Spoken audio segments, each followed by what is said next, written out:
एक हफ्ते से ज्यादा हो गया, इतना वक्त तो कभी लगा नहीं। कब आएगा सोनू? अरे चाचा, मैं भी तो आपके बेटे जैसा हूँ ना, तो आप ये रख लीजिए, रखिए आप।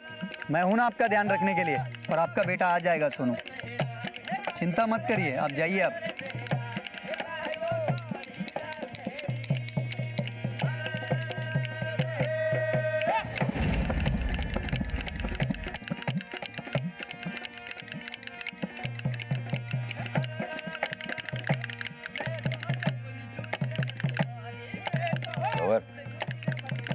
ये तीनों बैग जल्द से जल्द मुंबई पहुंचाने, अर्जेंट डिलीवरी है। हो जाएगा भाई।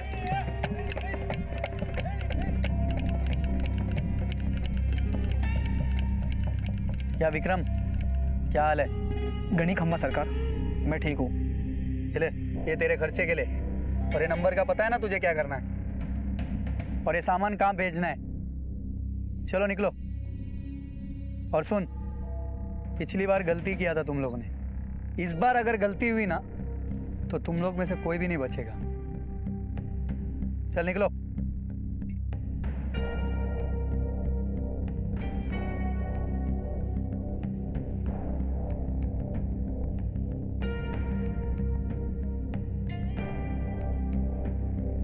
ये विक्रम को तूने फिर भेज दिया, भरोसे के लायक है? जो काम भरोसे से नहीं होता मजबूरी करवा लेती है, और इनकी मजबूरी इनका परिवार है, और ये जानते हैं इस बार अगर कोई गलती करेंगे तो इनके परिवार का क्या हाल करूंगा। चलिए वापस चलते, कल मुंबई जाना है।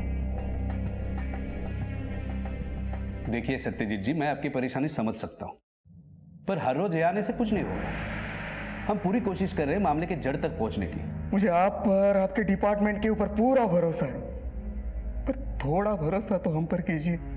मैं बोल रहा हूँ ना, मेरा बेटा ये सब कुछ नहीं करता। ये देखिए ना, स्पोर्ट्स सर्टिफिकेट, उसके मार्कशीट, ये मेडल, ये देखकर आपको पता लगता है कि मेरा बेटा किसी गलत काम से जुड़ा हुआ है। मेरा बेटा कैसे पुलिस वाले को मार सकता है, कैसे मार सकता है?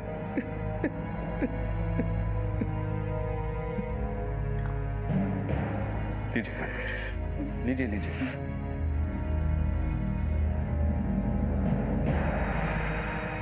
सत्यजीत जी, आपका कोई रिलेटिव या कमल का कोई दोस्त राजस्थान में रहता है? नहीं सर, राजस्थान से हमारा कोई लेना देना नहीं है।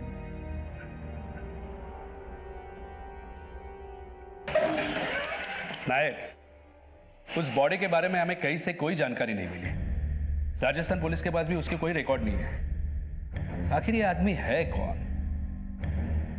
सर, वो बॉडी काफी दिनों से हमारे पास है। मुझे लगता है अब उस बॉडी को हमें बीएमसी को दे देना चाहिए, उसके अंतिम क्रियाकर्म के लिए। एक मिनट सर। हाँ पिंट्या बोल। साहब, तड़ी पार होएला आदमी अगर तड़ी को पार करके वापस आ जाएगा तो क्या होएगा? साफ साफ बता, खबर क्या है? अरे साहब, काई को चाय से ज्यादा केटली गरम कर रहे हो। अपन तो मजाक कर रेला था। वो भंवर है ना साहब? स्मगलर भंवर जो तड़ी पार हुआ था? हाँ साहब, वही वापिस आ गेला है। मैं अपनी आंखों से देखा है साहब। 3 डोगरी में टाइम पास कर रेला है।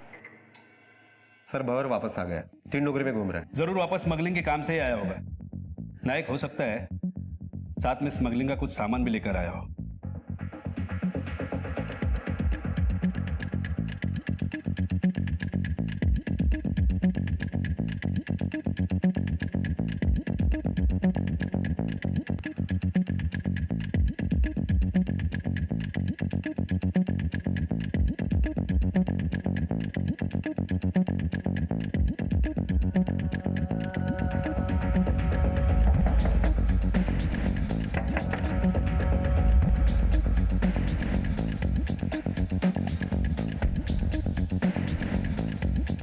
अजमल भाई, यहाँ एकदम सेफ है, एकदम सेफ।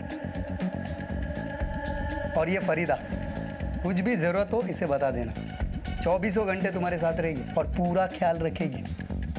फरीदा, ख्याल रखना, रखेगी ना? ऐश करो भाई, मैं मीटिंग फिक्स करके आता हूँ।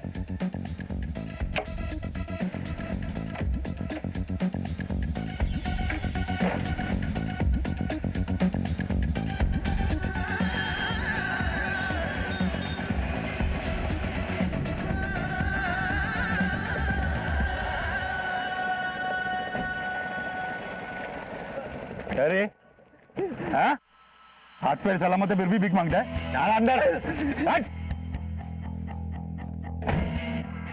कैसे इतनी जोर से गर्दन पे मारा कि गर्दन ही तोड़ दिया। ए पिंटू, अब ये गर्दन का छोड़ और जुबान खोल। भंवर के बारे में क्या जानता है? वो 3 नंबर डोगरी में 6 नंबर गली में सुट्टा मारता था। उसके साथ एक आदमी भी था। कुछ मालूम है? गड़बड़ क्या है? अरे साहेब, वो भंवर है भंवर। मैं उसके बारे में मालूम किया ना तो आप लोगों को कभी मेरे बारे में मालूम नहीं चलेगा। गाड़ी थामो। ये ले, निकल अभी।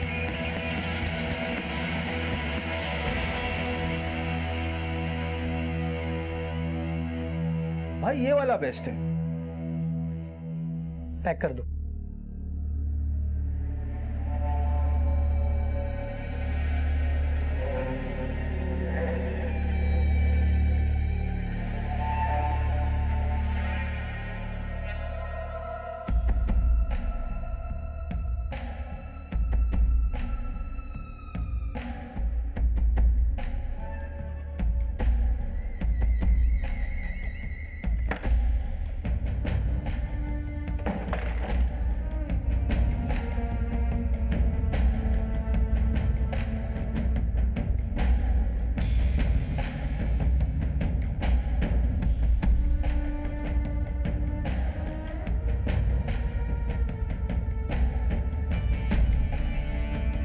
जी भाई साहब, बारात आ गई है।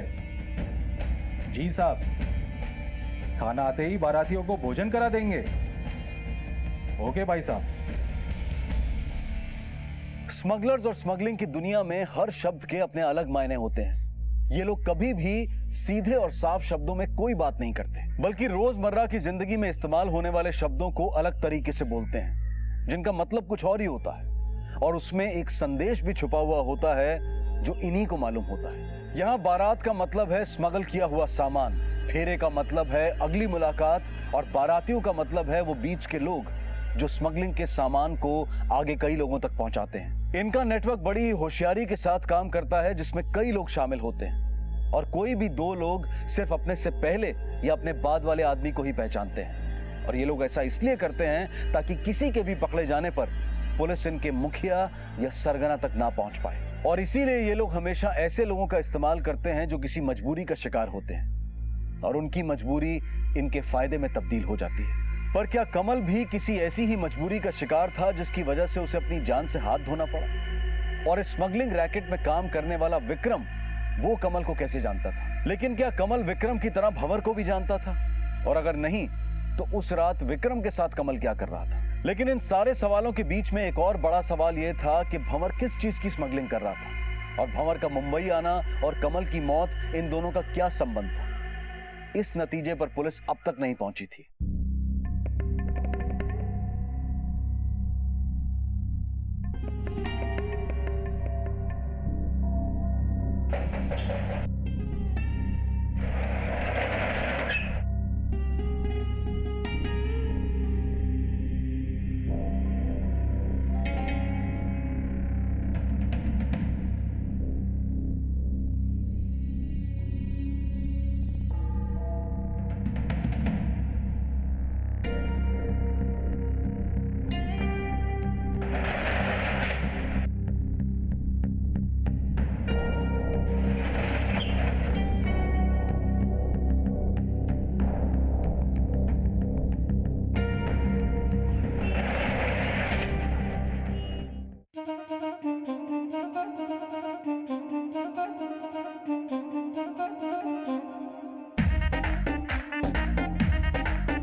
क्या रे भंवर, दोस्ती यारी भूल गया क्या?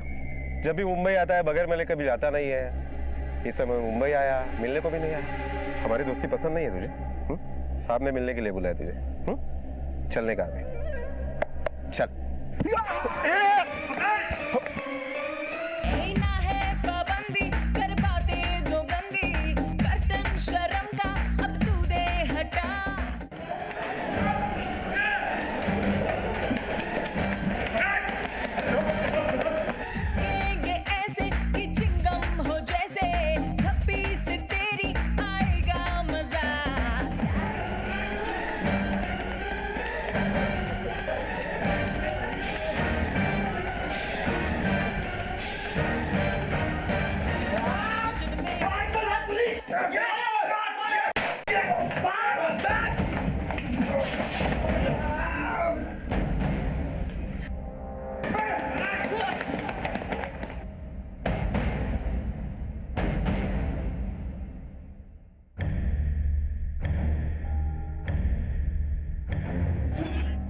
सर दोनों भाग निकले। शादाब को गोली लगी है, हॉस्पिटल में है, टेबल है। सर ये भंवर कभी सोचा भी नहीं था कि हम पे गोली चलाएगा। नाइक, अगर भंवर इस तरह से जान बचाकर भागा इसका मतलब प्लानिंग बड़ी है इस बार, वरना वो गोली नहीं चला था। चलो पता लगाते हैं आखिर मामला क्या है। कुछ बताया इसने? देख फरीदा, जो भी कुछ जानती है जल्दी से बोल दे। क्या ये अभी हाथ साफ करने का काम सीख रही? अगर ज्यादा देर तक चुप बैठी तो मुझे सीनियर कांस्टेबल को काम पर लगाना पड़ेगा। साहब मैं सच बोल रही हूँ साहब, दोनों रहने को आए थे, अच्छा पैसा दिया मेरे को, इससे ज्यादा और मैं कुछ नहीं जानती साहब। ये कौन था भंवर के साथ? साहब मैंने पहले ही बताया है, अजमल है, ये भी आया था भंवर के साथ पहली बार। मेरे को इसी के साथ रहने को बोला था भंवर ने, इससे ज्यादा और कुछ नहीं पता मेरे को साहब। फरीदा दिमाग पर जोर दे, ऐसा तो हो ही नहीं सकता कि तूने कुछ देखा ना हो या सुना ना हो बात करते हुए। हाँ साहब, कुछ डिलीवरी की बात कर रहे थे दोनों।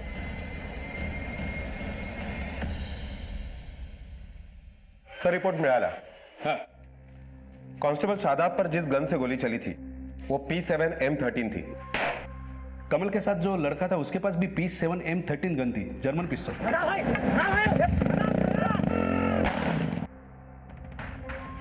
ये कोइंसिडेंस है या इन दोनों केस का आपस में कुछ लेना देना है? ना एक काम करते हैं, कमल के घर की फिर से तलाशी लेते हैं, शायद हमें कुछ ऐसा मिले जो हमारे लिए बहुत जरूरी हो। Okay sir.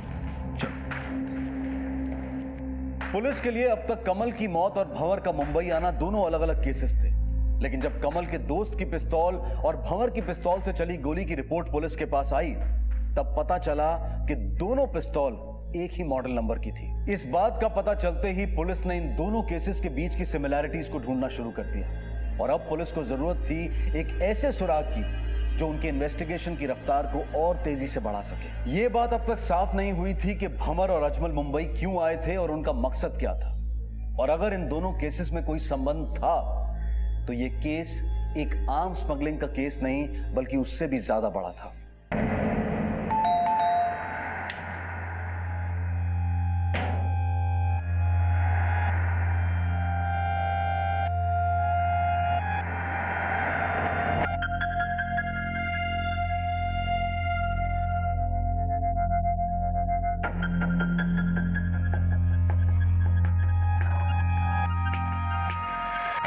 सर कुछ तो मालूम पड़ा होगा आपको, इसके लिए तो हमारे घर की तलाशी ले रहे। बताइए सर, कुछ तो बताइए, मेरे बेटे ने कुछ किया था क्या? देखिए सत्यजीत जी, अभी कुछ बता पाना मुश्किल है, हमारी छानबीन चल रही है।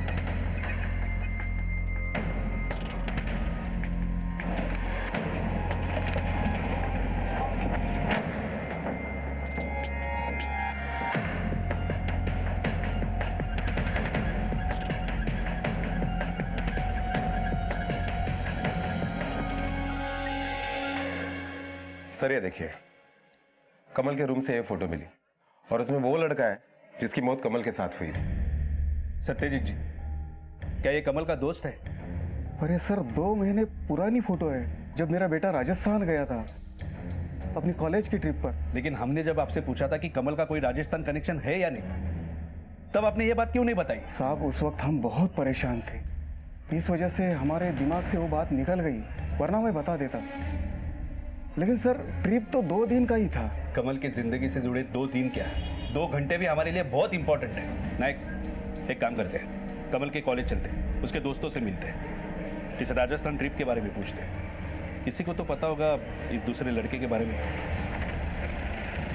गौर से देखिए इस फोटो को, ये वो फोटो है जब आपकी ट्रिप 2 महीने पहले राजस्थान गई थी। इस फोटो में कमल के बगल में जो ब्लू कलर का ड्रेस पहने हुए लड़का है, इस लड़के के बारे में कोई कुछ जानता है? सर जब हम बाड़मेर गए थे तो वहाँ पर हमें एक राजस्थानी कालबेलिया डांस ग्रुप मिला था, और ये लड़का भी उन्हीं में से एक था। सर क्या नाम था उस डांस ग्रुप का? सर उस ग्रुप का नाम कला प्रवाह डांस ग्रुप। हाँ सर, कला प्रवाह डांस ग्रुप। कला प्रवाह।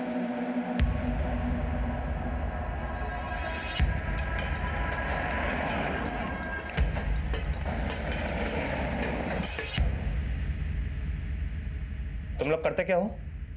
साहब हम लोग तो यहाँ वहाँ लोगों का मनोरंजन करते हैं। इसे जानती हो कौन है? ये तो सोनू है साहब। सोनू? घर कहाँ है इसका?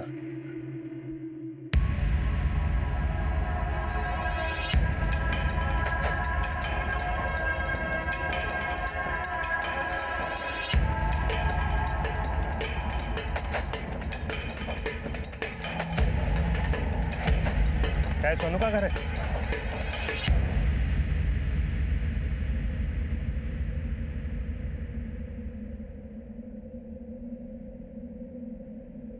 जी हुजूर।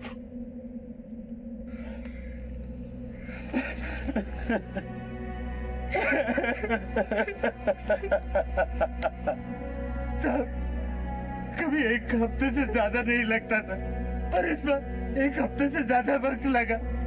तो मैं भंवर के पास गया और मैंने उससे पूछा, तो उसने कहा चिंता मत करो चाचा, तुम्हारा सोनू जल्दी वापस आ जाएगा। पर देखिए ना साहब, सोनू नहीं बल्कि उसकी खबर वापस आई है। अच्छा मुझे एक बात बताओ, कभी सोनू ने आपसे ये नहीं कहा कि भंवर उनसे क्या लाने और ले जाने के लिए कहता था? नहीं साहब, और हमने कभी जानने की कोशिश भी नहीं की, क्योंकि वो लोग उसे अच्छा रुपया देते थे और सोनू के साथ हर बार 2 लड़के और जाते थे। क्या उन दोनों लड़कों को आप जानते हैं? नहीं साहब, लड़कों को तो नहीं जानते, क्योंकि मेरे बेटे जैसे कई बच्चे बाहर के लिए काम करते थे। इस फोटो को देखिए, सोनू के साथ ये दूसरा लड़का है, क्या आप उसे जानते हो? साहब, ये जिस लड़के की फोटो है साहब, उसका नाम विक्रम है और हर बार लड़कों के साथ यहीं से जाता है साहब। तो कुछ दिनों पहले ही साहब बम्बई गया, वो भी भंवर के कहने पर।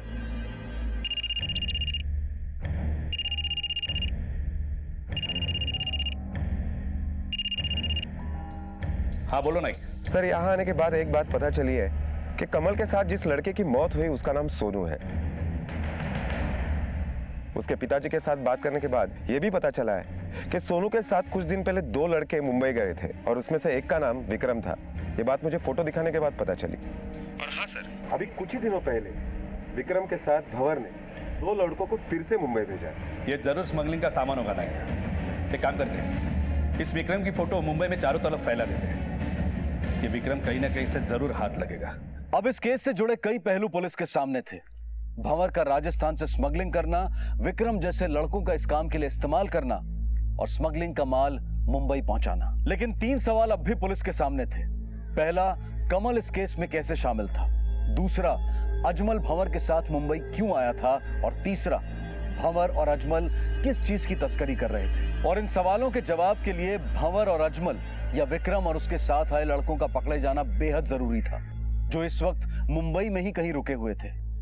अरे विक्रम, साला इतनी दूर आए, इतना काम किया, कुछ तो बनता है यार। और क्या चाहिए, इतने पैसे तो मिले ना।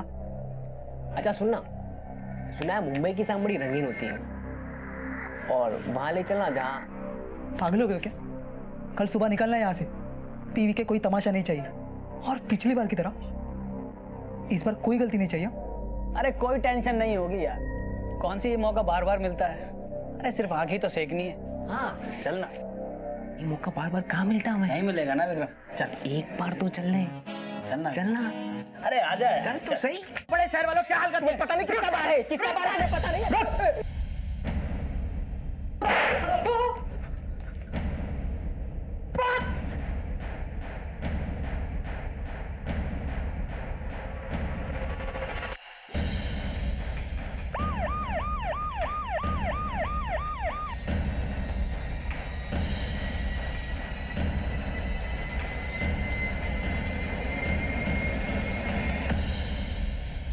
कौन है यहाँ का मैनेजर? जी मैं हूँ सर। किसने मारे थे? 3 लड़के थे सर, पता नहीं कहाँ से आए थे। सीसीटीवी फुटेज है ना तुम्हारे पास? सर सीसीटीवी फुटेज तो देख, नाटक मत कर। तुम्हारे पास क्या है और क्या नहीं है सब पता है हमें। चल दिखा।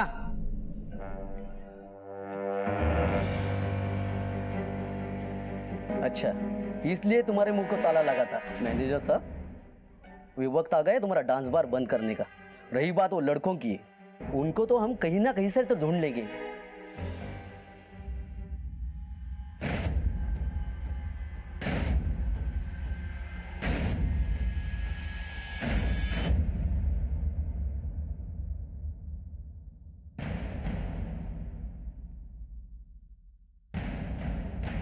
सर एक मिनट सर, ये देखिए सर, ये तो विक्रम है।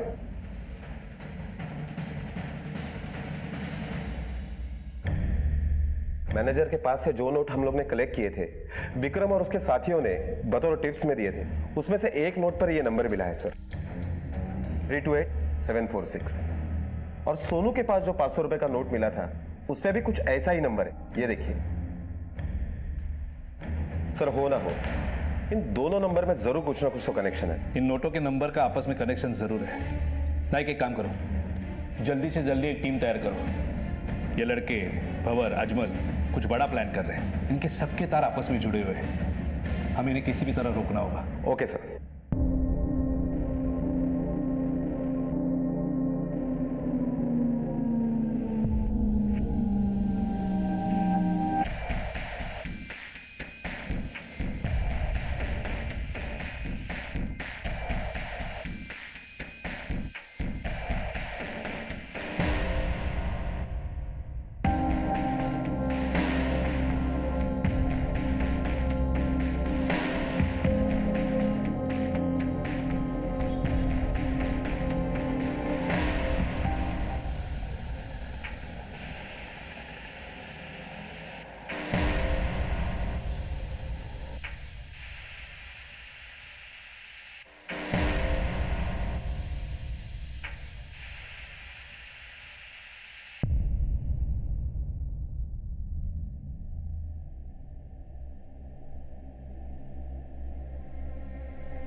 सर, मीरा रोड के एवेन्यू होटल में है दोनों जन, खबर पक्की है। Avenue hotel driver? जो माल की डिलीवरी वो अच्छा था। खबर मिली कि साहब को भी बहुत पसंद आया। हम लोग आपसे धंधा करना चाहते हैं, पर एक प्रॉब्लम है। प्रॉब्लम क्या है? आप दोनों का नाम पुलिस के रडार पे है और ये हमारे लिए खतरा साबित हो सकता है।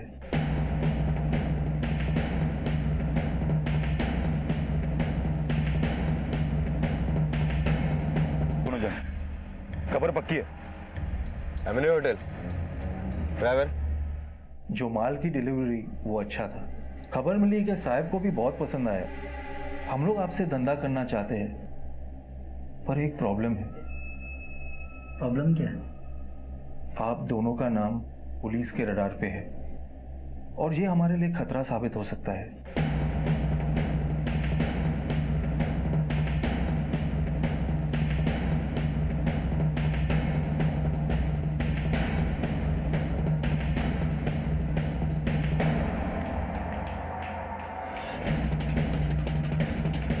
दो जन ऊपर जाओ।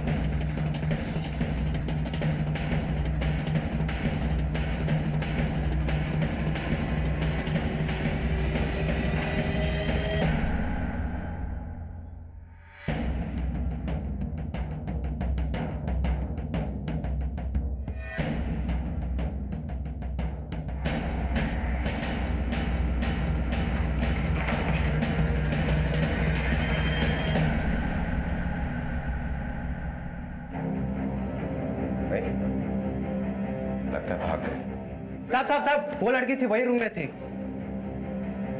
ए रुक!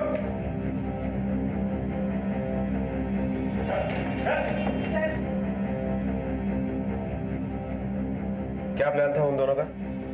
साहब सच में हमें कुछ नहीं पता साहब, हमें तो कमरे से बाहर भेज दिया था। अगर हमें कुछ पता होता तो हम पक्का से आपको बता देते साहब। मतलब तुम्हारे सामने कुछ बात नहीं हुई?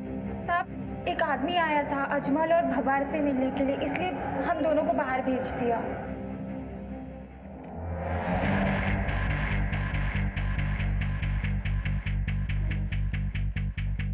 सर ये स्केच देखिए, ये आदमी अजमल और भंवर को मिलने के लिए वहां आया था। इन तीनों के साथ साथ विक्रम और बाकी के लड़कों का भी कुछ पता नहीं है सर। नहीं, मुझे नहीं लगता हमारी इतनी कोशिशों को देख ये लोग अभी भी मुंबई में होंगे। जरूर ये सारे के सारे राजस्थान भाग चुके हैं। नाइक, राजस्थान जाने की तैयारी करो। Okay sir. अब तक हुई तहकीकात से पुलिस को पता चल चुका था कि भंवर राजस्थान के रास्ते मुंबई में किसी बड़ी तस्करी को अंजाम दे रहा है। पुलिस को अब यह भी पता था कि उस दिन एनकाउंटर में मरने वाला लड़का सोनू था और पुलिस को उसके परिवार से यह जानकारी मिली थी कि विक्रम कुछ लड़कों के साथ कुछ बैग्स राजस्थान से मुंबई लाया करता था। डांस बार में हुई घटना पुलिस के लिए एक बड़ा सुराग था और पुलिस को पूरा यकीन था कि इतने बड़े हंगामे के बाद ये लोग राजस्थान के लिए निकल चुके होंगे। बड़ा सवाल यह था कि आखिर किस चीज की तस्करी हो रही थी, क्या था जो राजस्थान से मुंबई लाया जा रहा था और इनको पकड़ा कैसे जाए। मुंबई पुलिस कैसे इस गिरोह के मंसूबों पर पानी फेरती है, ये हम देखेंगे कल रात 10:30 बजे इस केस के दूसरे और आखिरी भाग में। आपसे फिर मुलाकात होगी, तब तक अपना और अपने परिवार का ख्याल रखें और देखते रहें क्राइम पेट्रोल डायल 100। सबक एक को, सीख हम सबको। जय हिंद।